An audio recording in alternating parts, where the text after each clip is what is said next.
Boom. Should collegiate student athletes be classified as employees? Here is your answer. On September 24th, 1955, Ray Dennison, an Army vet and father of three, was playing right guard for Fort Lewis A&M when he took a knee to the helmet, slipped into a coma, and died. The school argued that because Ray was a student athlete, he was not entitled to death benefits to be paid out to his widow and children. Ever since, the term student athletes has been used to argue that college athletes, despite raking in billions of dollars for the NCAA and their school, should not be entitled to compensation. The fact that an enormously outsized fraction of these student athletes are black, and that their unpaid labor goes towards building grand stadiums, gaining prestige for their universities, and paying million-dollar salaries to coaches and administrators adds a true neo-plantation feel to the situation. In addition, the NCAA seems to violate two major sets of laws through its policy: one, antitrust laws, and two, anti-labor laws. However, on the other side, upending the amateur nature of college sports would negatively impact schools who would have to pay thousands of dollars of wages to each student each season, thus increasing tuition or cutting out non-profitable sports like women's sports or Olympic sports. It would lead to an arms race between schools, as only the rich could afford the best athletes, further increasing the divide between the classes in America as top D1 schools and Ivy Leagues pay millions to the best athletes and gain even more prestige, donations, and power for themselves. And for the students themselves, student athletes could lose room and board benefits, see educational results plummet, and be suddenly burdened with the same management issues that professional athletes experience today. Either way, the tides are changing. The Supreme Court ruled in 2021 that NCAA rules can't prohibit students from being paid, thus opening the door for them to profit off of NIL rights for video games, NFTs, and other uses of their name, image, and likeness.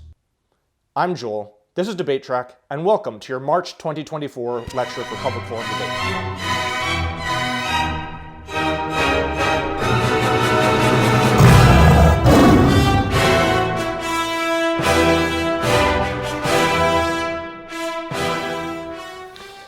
I am from Michigan and live in Ohio and constantly get football jokes or jabs about the famed U of M-Ohio State rivalry.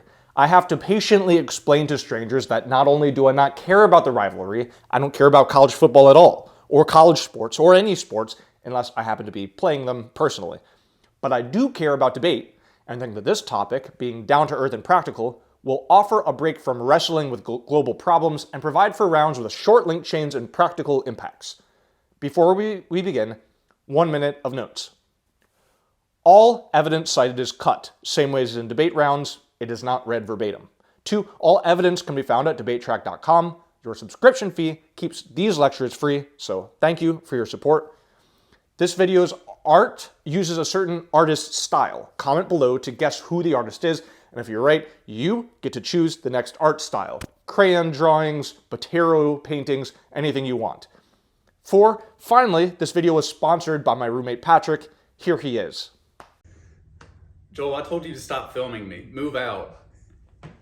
Now, I know he seems angry, but when I tell him I'm not going to pay rent this month because I think YouTube publicity is payment enough, I think he will be grateful enough to me to not kick me out of his house. Now, let's get into the topic. We'll start with the resolution, then move on to background about the NCAA, employee benefits, and cover the relevant litigation and legislation. Then move to arguments. First F, the neg.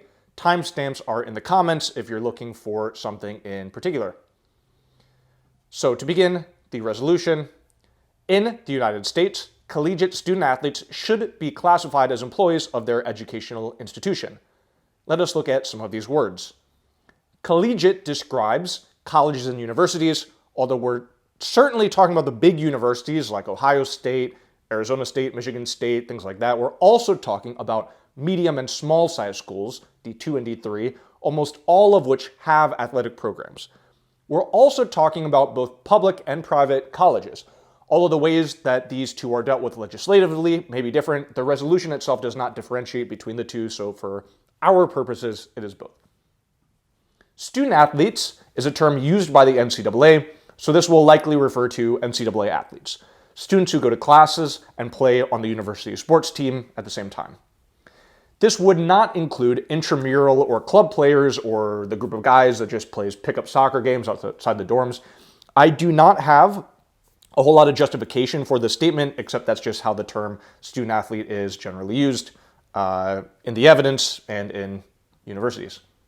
This is a generic term. It implies some moral obligation, but it doesn't advocate for who should be doing anything in particular. In other words, this resolution does not state an actor. So it's not up to the AF team to say that the NCAA or universities or the government or anyone else should do any particular thing. Just that the world would be a better place in the AF world versus the neg world. And that is really what this debate is about. We'll be comparing those two worlds. For employees, a classification as employee would place student athletes under the jurisdiction of specific labor laws, entitling them to, for example, minimum wage, overtime pay, and the right to unionize. In the status quo, all of these things are denied student athletes because they are not currently employees. Next, as usual, the longest section, background, we'll break this into two sections actually. First, NCAA, second, relevant laws.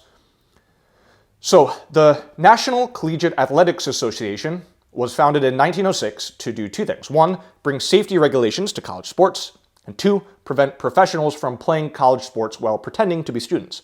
At the same time, football was becoming dangerous enough that players were dying on the field. Teddy Roosevelt, an avid sports fan, summoned Ivy League representatives and asked them to do something about the public outcry for banning college football. Schultz, 23, talks about the roots of amateurism in the league. Quote, colleges had another pressing problem. The disease of professionalism had infiltrated college sports. Many college stars were suspected of parading in false college colors, that is, taking money under the table while masquerading as amateurs, end quote. And thus, the NCAA was born. The key facet of the NCAA, amateurism, is still both relevant and contested over 100 years later. We will talk more in the next section about the benefits to having an amateur league, but at the start, it really was an attempt to keep college sports honest and to keep a clear line between these amateur sports and professional sports. One of these reasons was just a class divide, because professional sports were seen as lower class, men using their bodies to make money instead of their minds. Yet, college sports have changed drastically since 1906, and so has our culture. Not paying players who generate billions of dollars in revenue seems perverse to us, and if not for the NCAA's long history, it absolutely would be illegal. So Supreme Court Justice Brett Kavanaugh has had really scathing remarks on the NCAA. Quote, nowhere else in America can businesses get away with agreeing not to pay their workers a fair market rate on the theory that their product is defined by not paying their workers a fair market rate. They're amateurs. We can't pay them or they wouldn't be amateurs. It's kind of the same energy as saying, we can't give homes to the homeless, then they wouldn't be homeless anymore. While the NCAA covers most student athletes and will cover most arguments, there are other sports leagues like the National Association of Intercollegiate Athletics and other non-NCAA leagues. I will not talk about these leagues at all in this video, but it is worth mentioning that, they exist. In terms of the divisions, there are over 500,000 student athletes in the NCAA. Schools are broken down into three divisions based on size and wealth: D1, D2, D3, with the best and highest earning teams being Division I.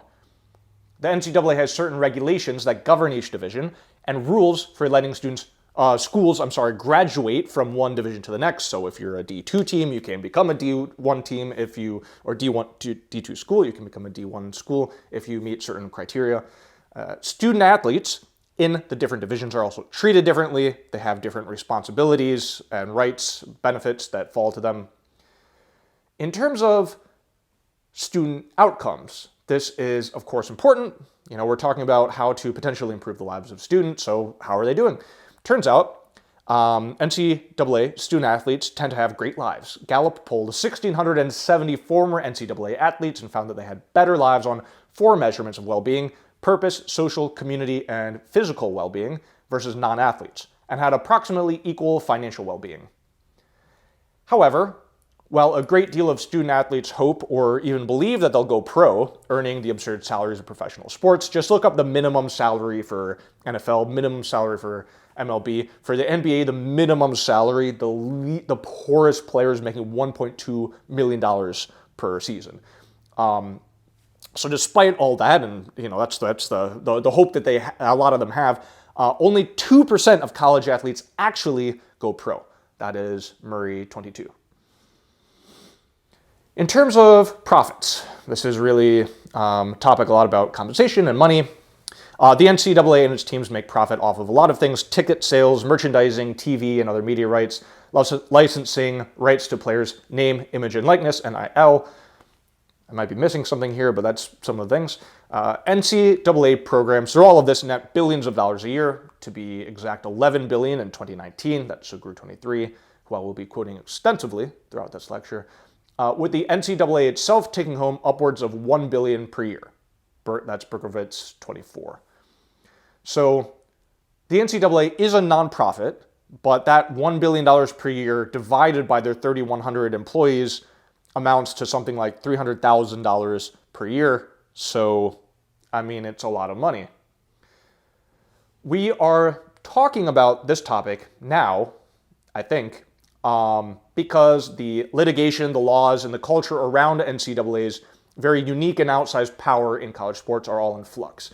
In fact, I have heard rumor that the March topic might change because the facts on the ground are so murky and things could change as we're debating it.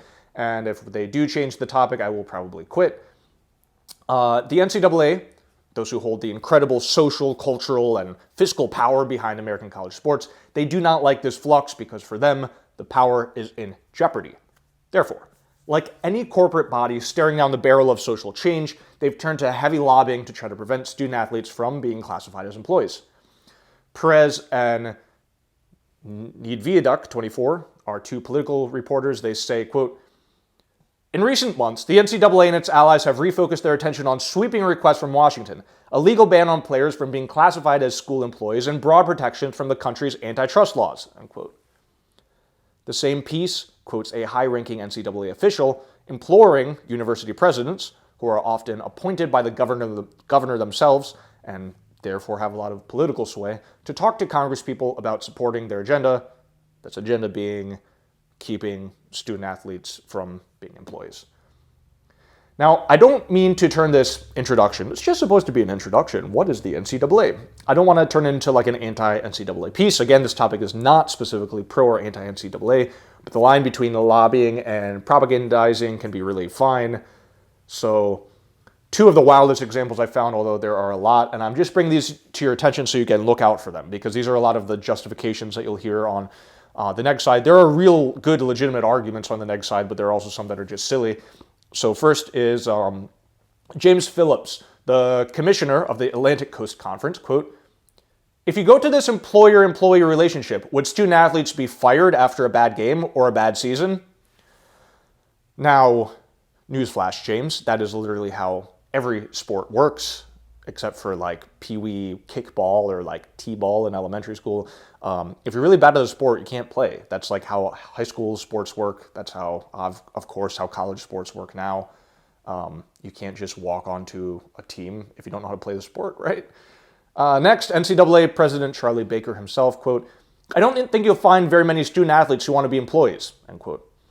And of course, if we look at the polls, we'll find that he is wrong. It seems like NCAA President Charlie Baker has not talked to a student in a while, or alternatively, that the power of denial for one of the most powerful men in sports in the world is very strong. Next, let's move away from this NCAA bashing and onto what it would mean exactly if students were classified as employees. There are a number of benefits that they would get. First, hourly minimum wage, which is $7.25 an hour nationally, or $290 per week before tax. But it goes as high as $15 per hour in certain states. They would also get overtime. So that means you earn 1.5 times base pay if you're working more than 40 hours a week. So if you work 60 hours a week, those 20 extra hours above 40 you get 1.5 times pay for those. Which that would not come up most of the time for student athletes, but would come up sometimes for some athletes, especially D1 athletes. Their athletic responsibilities can be really immense. Perhaps the most transformative benefit to gaining employee status is unionization. So for a start, 62% of top-flight NCAA competitors want to unionize. Again, need Viaduct 23. So there's a high enough demand for it to happen if they were given a chance. Union employees could then fight for better health benefits, financial benefits, increased freedom on social media, disability benefits, and more. The prevalence of injuries in sports makes health-related benefits especially necessary. But money is probably the major reason to unionize. Players' unions, which power the insane salaries in professional sports, could help students make up to $2.4 million per season, and average men's Power 5 basketball players to score $500,000 per season if they were to negotiate similar cuts as the NBA or NFL, which, if I recall correctly, is half of revenue goes to the players. That's Schultz 23.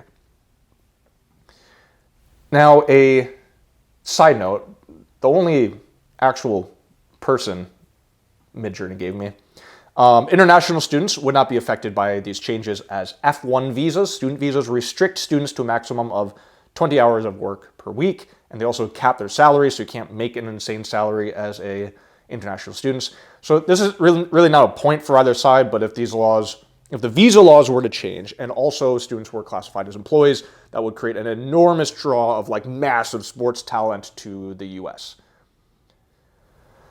Now, there are a number of models under which students could be classified as employees, although each may be an exception to normal labor laws. So is the current model of just not paying your employees for the billions of dollars they make. Higgins 22 talks about a few of these models, including student-athlete unionization, or only paying the players whose sports actually make money, which is men and women's basketball and men's football, or a revenue-sharing model where higher earners make more money. Egan 14 also introduces a two-track model, one for students and one for athletes, where athletes can be paid as employees of the university and students can play club sports as amateurs while focusing on their studies. So there are many things that categorization as employees could look like, or even changes without categorizing them as employees. Okay, next, background part 2, which is laws. So we're going to talk about two kinds of laws, I guess. Legislation, which is the laws themselves, and then litigation, which is court cases around the laws to try to change them. So two major legislative avenues that have been used to try to turn student athletes into legal employees. The first is antitrust laws. These protect America's free market from manipulation and price fixing. The relevant law here is the Sherman Antitrust Act from 1890 that prohibits any activities that restrict commerce and competition, including any conspiracy, price fixing, or monopolies. Look up the light bulb cartel, really cool documentary on that. This act is meant to keep the free market free. Of course, there's still plenty of monopolies and corruption and competition, etc., but that's the point of these antitrust laws. We'll talk about this more in the aft section, but in short, setting a given price across an industry for a salary, even if, and especially if that price is zero, can be argued to be in violation of antitrust laws. In fact, there is currently a major case underway. We'll talk about in just a little bit about that. Second are labor laws. So these are made to protect employees from unfair business practices. Three key acronyms you need to know. First, NLRA, the National Labor Relations Act, which protects the rights of trade unions through collective bargaining. It says employees are allowed to unionize. NLRB, National Labor Relations Board, is the board that oversees enacting the NLRA. So the question of whether or not college student athletes fall under the jurisdiction of the NLRB has been important in the courts, so they may also be important in debate rounds. Does the board actually have any sway over the NCAA and college athletics? Last, FLSA, Fair Labor Standards Act, creates the right to a minimum wage, time and a half, overtime pay, and prohibits child labor. If collegiate student athletes were classified as employees, these are the standards that universities would have to follow because now they have employees. Next, litigation. These are the mostly court cases that have been used to try to change how these current laws are interpreted. 6 main ones I'll present here. The last of which, whose decision could come out at any time, which would maybe make this topic pointless to debate. First, I want to emphasize this is not an NCAA topic per se, although most of the cases involve the NCAA. But don't run too far with applying these to your case if they don't really fit. So let's go in chronological order. First, 1984, NCAA v. Board of Regents of the University of Oklahoma. This case was about whether or not the NCAA could restrict televising college football games. The NCAA said it was necessary to protect live game attendance, to protect ticket sales, because if you can watch it on TV, why would you buy a ticket and go to the game? But the Supreme Court ruled that their actions violated the Sherman Act. This case is important because it shows the NCAA can have restrictions put on what it can control. 2014, kind of a huge jump. NLRB and Northwestern players, not a court case. A group of athletes from Northwestern University tried to unionize. The NLRB, so to clarify, not a judge, but still an authoritative body, denied the application, showing that in their eyes, athletes were not in fact employees because employees would have been allowed to unionize. 2015, O'Bannon v. NCAA. This was brought by a basketball player at O'Bannon. On behalf of collegiate football and basketball players, it argued that the NCAA shouldn't hold so-called NIL, or name, image, and likeness benefits in perpetuity, making money off the students' images and names even after they graduated, with no money paid to the students. The court ruled that the NCAA did in fact go too far with its restrictions, thus setting the stage for later lawsuits. 2016, Berger v. NCAA. This case brought by against the NCAA by Penn State track and field athletes on behalf of student athletes in 120 D1 schools, alleged that these schools and the NCAA,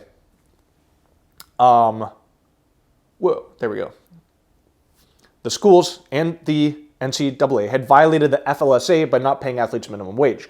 The courts ruled that the students were playing extracurricular sports, that they were not employees, and that none of these schools, nor the NCAA, was doing anything wrong. This may be the most relevant case to our debate simply because this one has been ruled on, unlike the last one. Next, following from O'Bannon, in this case, the Supreme Court ruled that the NCAA's restrictions on providing some forms of benefits to students was a violation of antitrust laws, thus paving the way for students to earn benefits from NIL, for example, being featured in video games or signing autographs. Finally, the NCAA defended its amateurism argument in Johnson v. NCAA before Pennsylvania's 3rd District Court of Appeal against a group of Villanova student athletes who spend 30 to 40 hours per week on athletics and argued that they should be paid for their time spent. It's Goldberg 23. To my knowledge, this case has yet to be decided. They heard arguments last year, February. I guess it's just about a year ago.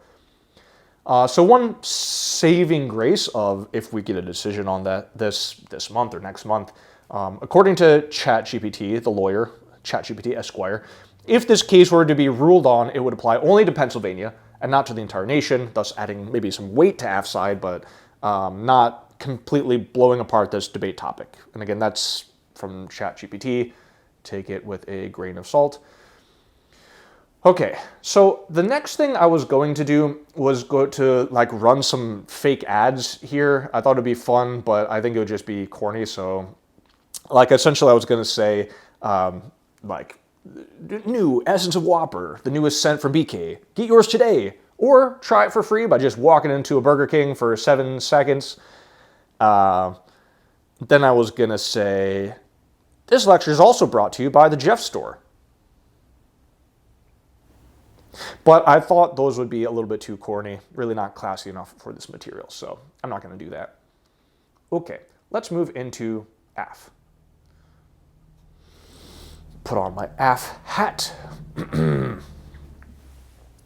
Student athletes in America earn tens of billions of dollars for their schools, administrators, and coaches, with 80% of states having a college basketball or football coach as their highest paid state employee. Yet the athletes, over half of whom are black, on the highest earning teams risk injury and spend considerable time on sports while only receiving scholarships. And that is if they're lucky. Student athletes should be classified as employees of their educational institutions to end this profiteering and exploitation and to gain the employment rights that they deserve. So, we start with all of the many ways that the status quo is bad and untenable. Again, college sports is a billions of dollars industry, fueled by the talent and dedication of student athletes, but behind the roar of the crowd lies a system plagued by profiteering and exploitation. The NCAA team is making more than $10 billion per year. That's more than the NHL or the NBA, yet only 7% of that revenue trickles back to the student athletes. mainly through scholarships and living expenses, Murray 22. Where does all that money go? Not into the pockets of the athletes who sweat and sacrifice for their teams. Instead, it lines the pockets of administrators and coaches while contributing to lavish facility upgrades. It's McLaughlin and Rodoff, 16. As Ryan Young, a senior fellow at the Competitive Enterprise Institute, puts it, quote, "The NCAA is a cartel and acts like one. The new NIL rules are the start of something fair and more honest, but it isn't enough. Players should be paid for the value they create, same as everyone else," unquote. Some consider these sports activities similar to work-study students who operate at concessions, sell popcorn or hot dogs, or do ticketing at games. Why should these students get paid while the athletes working on the field, arguably much harder, creating all the value, work for free? It's Laporta 23. And it's not just the coaches and admins that take home the bag while the players get screwed. The universities themselves reap enormous benefits from successful sports teams. Think of all of the non-Ivy League schools you can think of.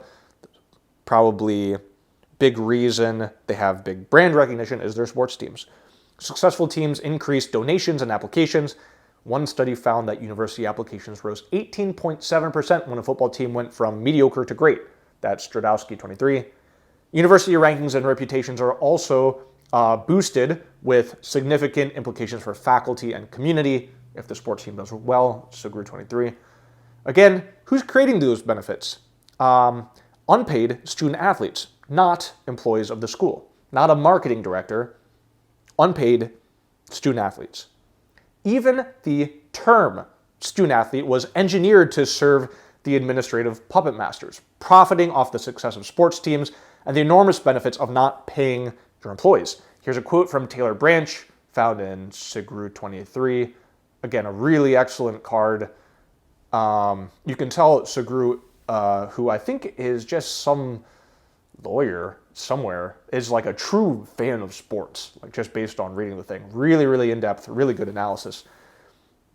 Quote, "The term student athlete was deliberately ambiguous. College players were not students at play, which might understate their athletic obligations, nor were they just athletes in college, which might imply they were professionals. That they were high-performance athletes meant that they could be forgiven for not meeting the academic standards of their peers. That they were students meant that they did not have to be compensated ever for anything more than the cost of their studies." End quote. Now look, not paying young, vulnerable workers for services rendered while reaping massive profits as a result, that is bad enough. However, the racial undertones, if you can even call them undertones, makes it even worse. Black students make up over half of players in the highest earning sports, men's basketball, men's football, despite being less than 6% of the student body. It's Coleman, Lamb et al. 21. And some schools have even more drastic differences. Listen to this. Texas A&M, the second highest athletic revenue earning institution in U.S. college sports, has only 3.1% black students in the general student body. Yet its college football team is 75% black, and its women's basketball team 92.9%. End quote. Commentators have variously compared the situation to prisoners, like Saporito 23, who says, "The condensed version of the NCAA's argument is thus: college athletes are like prison laborers," end quote, or to slavery. With a system where the laborers are the only people that are not being compensated for the work that they do, while those in charge receive mighty compensation, the only two systems that I've known that to be in place is slavery and the prison system, and now I see the NCAA as overseers of a system that is identical to that. Again, Segru quoting Kevin Blackstone. Even the inventor of the term student athlete, former NCAA President Walter Byers, regrets his invention. Higgins 22 writes, quote, "Mr. Byers, the NCAA president, later characterized college sports as having a neo-plantation mentality, where the coach owns the student's feet, the college owns the athlete's body, and wrote in his memoir that he regretted creating the student-athlete term," end quote. The memoir he wrote is entitled Unsportsmanlike Conduct, Exploiting College Athletes, which you can find on Amazon. The impact of this is fairly stunning. Categorizing student athletes as employees would result in some $1.4 billion per year going to black student athletes, Schultz 23, and their families. Or put another way, black students are cheated out of $1.4 billion a year by the NCAA and their neo-plantation mentality. This comparison, of course, is an open secret. In the words of South Park, You have some mighty strong-looking workers here, sir. I'd be willing to offer you $40 for 2 of the white ones and $50 for the blacks. Are you referring to our student athletes? Student athletes. Oh, that is brilliant, sir. Now, when we sell their likeness for video games, how do we get around paying for our slaves, student athletes then? Look, there are good reasons why our student athletes cannot be paid, young man. I ain't arguing. If they got paid, then how'd we make all our money, right? We do not own slaves, and we have no desire to own slaves. But of course you own slaves because... Oh, right. Of course you don't have desire to own slaves, son. Neither do I. And if there was any government agency listening in on this here conversation, they should know that we're not talking about slave ownership at all. All right, so now how do you get around not paying your slaves? such a good show. The next section will cover the laws under which you can argue that these students should be classified as employees. First, antitrust laws. The NCAA engages in price fixing by making rules that student athletes can't be paid. Any kind of price fixing is illegal, but price fixing salaries at $0 is absurd. Only recently has this rule been deemed illegal by the U.S. Supreme Court in NCAA versus Alston. In response, the NCAA has loosened some restrictions on NIL profits, but still doesn't treat student athletes like employees. A great transcription of an interview with Siegfried and Sanderson, both economics professors, dives into this. Quote, "There are rampant market manipulations here, and as a result, there are monopoly profits going to people who control things. That includes coaches and administrators at the universities, staff and administrators at the NCAA. It's very important to the NCAA that it be student-athlete, not athlete-student. They emphasize that these players are students, and that's their first responsibility. And this is just a side activity that they're participating in. Also, student-athlete has a much nicer appeal than exploited worker," end quote. So collegiate student-athletes should be classified as employees to stop this blatant violation of antitrust laws. They should also be classified as employees to stop the blatant violation of anti-labor laws. Again, the NLRB is the board that governs the NLRA, the law which lays out basic labor rights in America. And the board's lead attorney, General Counsel Jennifer Bruzzo, bless her, wants jurisdiction over the NCAA. Quote, "Misclassifying such employees as mere student athletes and leading them to believe that they are not entitled to the Act's protection has a chilling effect. Certain players at academic institutions are statutory employees who have the right to act collectively to improve their terms and conditions of employment," end quote. That's right from the NLRB. Wise judges who care about the law and who recognize that under both sets of laws, students are being abused must vote for F. To rein in the excesses of the NCAA monopoly and their gross violation of labor laws, they have to vote for F's world. The solution, of course, to all of this, stopping the racist system of profiteering and exploitation, which gains gold for the university and money, admissions, donations, prestige, while mostly black students work long, hard hours for little reward and with high risk of injury, while blatantly violating antitrust and pro-labor laws in the U.S. The solution is simple. Classify them as employees. If student athletes are classified as employees, they'll be able to unionize. They'll officially fall under the jurisdiction of the NLRB and the Fair Labor Standards Act. Fine Law 23 sums up this argument. Quote, "People who think college athletes should be able to form a union say it's about fairness. These athletes bring in a lot of money for academic institutions and athletic conferences, but often get little in return or don't get paid at all. A union would use collective bargaining to help students get better conditions like healthcare or share of the revenue," end quote. And from unionization, all good things flow. The most obvious benefit to employee classification and unionization is compensation. Cash, money. If they bargained for the same profits as NFL and NBA players, student athletes would earn up to millions of dollars per year, with averages on some teams running between $300,000 and $500,000 per year. Because, again, the NCAA makes more money than some of these major sports leagues. And the top level professionals in these major sports leagues make tons of money, so why not the students? An added impact of the compensation would be increased focus on school. Students wouldn't need another job outside the classroom, which is pretty common for student athletes. It's Miller 17. And this extra time could be used to concentrate on their studies, Bokrika 22. If you've never gone to school full-time, competed in sports full-time, and worked another job on the side, I'm sure you can at least imagine. Pretty crammed schedule. The final benefit to employee classification and bargaining rights is access to better insurance and health plans. Currently, most student athletes are afforded no such luxuries, despite suffering injuries which can be extreme and life-changing, and sometimes only surface later in life. So at the extreme end is football, where 90% of college football players suffer from CTE, Mesodol 17. And of course, they aren't rewarded for this risk inherent to sports, especially American football, but really injuries, including concussions, are fairly common across the sports world. 1/5 of soccer players, for example, suffer from concussions. And this issue of students being injured playing sports, remember, this isn't new. Remember Ray Dennison from the introduction, where the term student athlete got its start. Yo, did Sam get out again? I didn't see him in his cage. No, I'm filming a lecture. It's like about college students. Well, look, last time we made the local news, so you better find him. We do not want that happening again. All right, good luck, man.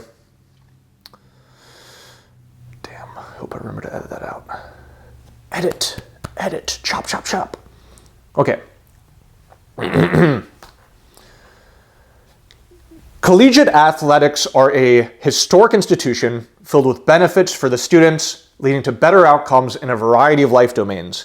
The status quo maintains a delicate balance between the interests of the students, the schools, the leagues, and the fans, and reclassifying these amateur athletes as professional employees would have disadvantages for students, for schools, and for sports, throwing each of them into chaos. AF is probably their heart is in the right place, but unfortunately the arguments are just not on their side. The facts on the ground are that the status quo works, and trying to mess with it is going to be bad for everyone. So first, the law. If a history of American common law upholds the view that collegiate student athletes shouldn't be employees, then maybe they shouldn't be. Wood 23 analyzes why college students who participate in extracurricular and interscholastic activities don't fall under FLSA. As we've gone over, a number of cases have supported this view, including Berger v. NCAA, and potentially, if we see its results while this topic is underway, Johnson v. NCAA. This is just a start to neg, but it's a good one. The law is on our side. As we've gone over, student athletes have better purpose, social, community, and physical well-being than non-student athletes. It's a huge Gallup poll. In other words, there's really nothing here for the AF team to fix. Students play sports, they fare better than everyone else. Any intervention is likely to change this favorable status quo for the worse. That's simple logic. Take any situation, a good situation, and mess with it in some unpredictable ways, decent chance it's going to get worse. In terms of income, the 2021 Alston v. NCAA ruling opened the door for students to make money, and the NCAA is not getting in the way of this. With NIL collectives, students can now earn up to millions of dollars per year. That's one in Bloomberg 22, with some sports teams averaging tens of thousands in potential benefits. In other words, as of 2024, as of now, student athletes who make money for their school won't be hurting for money themselves. This NIL income isn't dependent on any employee classification. It's the facts on the ground right now. So if, the AF team is worried about money, maybe that would have made sense in 2015, not in 2024. Lastly, before diving into the really grotesque disadvantages in AF's world, let's note that whatever benefits AF hopes to gain from an employee classification, NEG can probably also get with alternate policies and without the disadvantages. So remember, these are just alternatives. No counterplans allowed in PF, but something you can introduce. AF says, this is the only way. Like, no, it's not the only way. So profit share models, for example, these work in many industries like sales, where workers are considered contractors and where employers, schools in this instance, wouldn't have the massive burdens of employment hoisted on their shoulders. Harrison Russo, 23, they introduced a model, the CAPA law, which is like a real law being considered, where certain student athletes would bring home a minimum of $25,000 annually, plus additional benefits like full scholarships, Such a law would greatly benefit the students without triggering all these DAs we're about to introduce. And so now let's talk about them. First, AF's world is bad for schools. Colleges and universities are simply not going to be able to pay for their rosters of student-athlete employees. Regardless of how fun or edifying or healthy sports may be for students, the simple fact is that coaches, facilities, fees, equipment, maintenance staff, utilities, and other expenses push sports costs into thousands of dollars per player. This already drives up tuition, and a reclassification of student-athletes would exacerbate the issue even further. Quote, changes to how student-athletes are paid could lead to some schools stuck with nowhere else to turn to raise other students' fees, end quote. Krupnik 14. These other students, these are just normal students going to biology lab or something. Not even student athletes. Everyone's going to have to pay for this. Next, in ARM's world, or in AF's world, each school will be thrust into instant and harsh competition for the best student athletes. On the open market of employees, the highest bidder gets the best employees, which means that rich schools will get richer as they buy up the best athletes, win the most games, and garner the most fame and donations and attention, and poor schools will get poorer. Mark Drozdowski holds a Doctor of Education from Harvard University. Quote, universities best positioned to pay athletes top dollar would win bidding wars and recruiting battles against institutions with limited budgets. Athletic competition nationwide would suffer as a result. End quote. And Totenberg 21, quote, the super rich Power 5 conferences, for instance, could continue to spend hundreds of millions of dollars annually, leaving the more modestly funded conferences to compete at a lower level. End quote. So to avoid adding to already troublesome inequality in America and between institutions, sensible judges will vote neg. Next, AF's world is bad for students. In the status quo, student athletes receive benefits like room and board and scholarships. If salaries were introduced to student athletes, these benefits would likely evaporate for all but the best. And in many cases, these benefits could exceed whatever minimum wage was set for the few students who remained employed after the necessary cutting of most sports. So the vast majority of student athletes are going to be worse in AF's world. Totenberg 21, quote, Len Elmore, a former NBA and college basketball star, worries that an arms race in college recruitment would defeat the quid pro quo that inspired athletic scholarships, namely that the athletes get a free education they could not otherwise afford, graduating without debt, end quote. And again, how many student athletes actually turn a profit for their schools? Remember, 2% go pro. So 2% are really good. And it's really only the D1 teams in 3 sports, and really 2 sports mostly, that make money. Vast majority of student athletes would lose these benefits. If student athletes are to be hired as employees, they'll also be fired as employees. This picture features a coach being angry and firing his player. You don't want that, do you? Vugmirovich 23 notes how students will, in this new world, suddenly be able to easily be terminated for any number of reasons, much like any employee in this nation's at-will employment structure. If you want to quit, you can. If they want to fire you, they can. Simple. Quote, if they are to be paid employees, they should be able to be fired if they fail to fulfill their assigned duties. But they will have contracts, you say. I've dealt with several labor contracts, and a non-performance clause is common, covering absenteeism, dereliction of duties, insubordination, and criminal activity. Can you imagine a college student criminal activity? No way. All can result in termination. Why should a former student athlete be treated differently than any other employee? End quote. Last, management. As professionals, young students across the country would be thrust into the fiascos of management common for professional sports players. Combined with their class load and their young age, this could open up the doors for exploitation and stress. Quote, teens and their families would need to manage the same conflicts that professional franchises and their professional athletes handle regularly, end quote. It's Miller 17. Last, AF's world is bad for sports, which, in a sports topic, we really might hope to not make worse. As the divide between rich and poor universities grows, so will the divide between men and women's sports. Hale 23, quote, the median FBS institution spends almost 3 times more on men's athletic than on women's. This situation will make it even worse if colleges are allowed to start paying their athletes, end quote. Because, of course, when sports are forced to fully transition to a business instead of a recreation, schools will invest money where they can get a return, and that is on men's sports. One confound here is Title IX, a law that prohibits sex-based discrimination in programs that receive government funding, including college sports at most public universities. Miller 17, quote, "This issue would make it all but impossible to pay student athletes in only the revenue sports, since women make up about 15% of the student population in that category," unquote. Does that mean that all sports would have to be cut, or else funded by the generosity of tuition-paying students everywhere? These are open questions about what particular flavor of chaos will emerge in AF's world. This law may further complicate the transition to treating student athletes as employees. Women's sports are at a particular risk, but so are a great deal of sports generally, because again, the majority of sports don't generate profit. Lane Higgins is a sports reporter for the Wall Street Journal, quote, "Even the most strident advocates for college athletes worry that turning on the employment spigot for all athletes at once would create a financial crunch for universities, possibly prompting them to cut certain sports, with men's Olympic sports like gymnastics or soccer facing the greatest risk of elimination," end quote. In statements to Congress from 4 historically black colleges and universities, HBCUs, these commissioners said, quote, "Most HBCUs do not generate significant revenue and rely heavily on school-appropriated funds and donations. Therefore, classifying student athletes as employees would have a staggering impact on our athletic programs and schools," end quote. In fact, a survey of athletic directors found that 90% thought employment classification would lead to sports cuts. That's Lead One Association 21.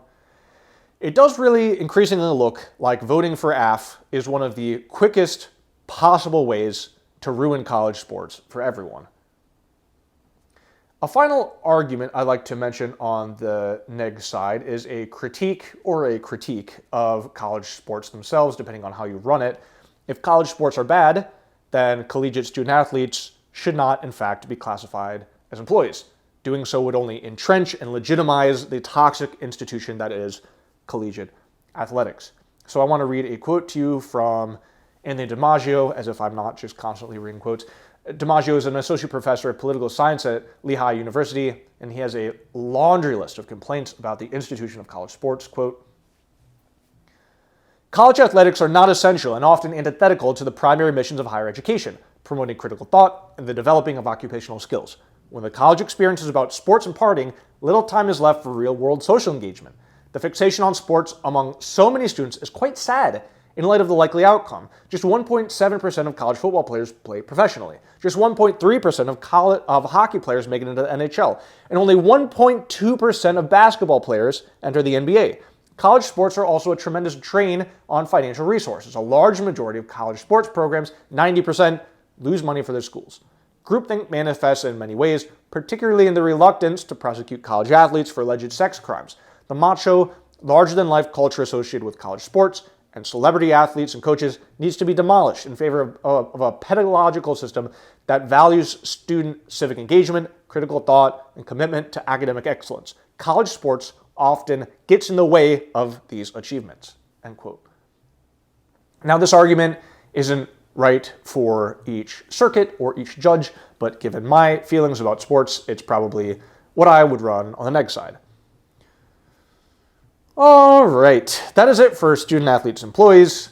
Enjoy the debates and be sure to drop any questions or comments in the comments.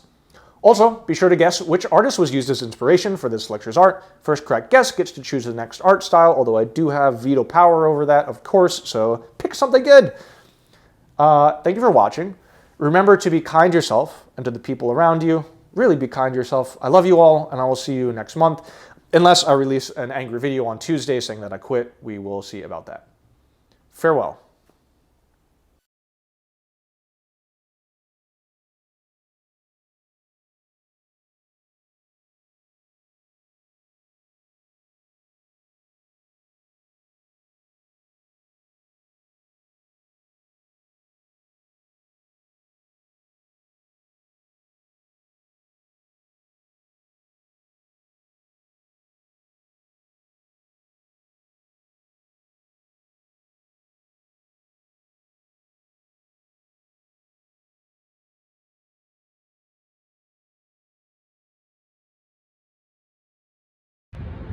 A small peek into my life. This is my neighborhood. Not the best place I've lived, but for $500 a month, what are you gonna say? All right, let's go to work. filming a video while I'm driving to work, feeling handsome. And this is where I work. Stratacash Tower, downtown Dayton, Ohio, which is way less bad than I thought it would be. Here's where I work. Stratacash. Here's what I'm addicted to. Celsius. This is what I do today. Take pictures like this and use code like this to make display signs like this. Something else I'm doing today is learning Golang a little bit. You think I have enough T's? I don't.